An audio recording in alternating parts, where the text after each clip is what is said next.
সব শেষ, আবার সব শেষ। গত হচ্ছে এই গতবার 2-3 দফা করে রামগড় উপজেলা বিএনপি এই লেকটা পরিষ্কার করছিল, তখন মাসাল্লাহ খুব সুন্দর লাগছিল। এখন আবার হচ্ছে আবার এই কচুরি বানা দিয়ে সব ভরে গেছে।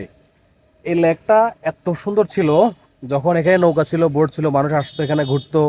তারপরে হচ্ছে এই যে যেগুলো আছে এগুলা এগুলো খুব খুব ভালো ছিল। এখানে মানুষ বসতো, এদিক দিয়ে মানুষ মানুষ নিচে নামতো, তখন এটা খুব সুন্দর ছিল। এখন এটা হচ্ছে আবার যখন পরিষ্কার করছে তখনও মোটামুটি সুন্দর লাগছিল। এই জায়গা যেগুলো দেখছেন জঙ্গল এগুলো সবগুলো পরিষ্কার করা হয়েছে, কিন্তু এই কচুরি বানায় আবার জিনিসটা ভরাট করে দিয়েছে। কচুরিপানা খুবই ডেঞ্জারাস জিনিস, এটা যদি সময় পায় তাহলে পুরা লেকের অবস্থা খুব একদম 12টা বাজায় দিবে। আর সবচেয়ে বড় কথা হচ্ছে, যতই পরিষ্কার করুক এটা যখন হচ্ছে পরিচর্যা না করবে এটা ভালো থাকবে না। যেমন হচ্ছে এখানে এটা আবার পুনরায় যদি চালু করে তাহলে পরিষ্কারটা দীর্ঘদিন স্থায়ী থাকবে। তা না হলে কিছুদিন পর পর পরিষ্কার করবে, আবার পুনরায় এটা পরিষ্কার হয়ে ময়লা হবে। এখন মেইন বিষয় হচ্ছে রামগড়ে দেখার মতো পরিবেশ, কোথাও ঘোরার মতো নামমাত্র এই পার্কটাই আছে। আর ওপাশে একটা শিশু কানন আছে, ওটা তো বাচ্চাদের জন্য।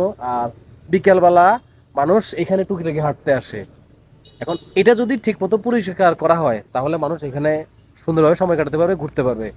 আর একটা জিনিস বেশি খারাপ লাগে সেটা হচ্ছে, দেখায় আমি আপনাদেরকে, কিছু ফুটফুটে সুন্দর মানুষ আছে, তারা এই জায়গায় আসি বসে, এই জায়গাগুলা সেই ময়লা করে, এখানে আসি ময়লা করে।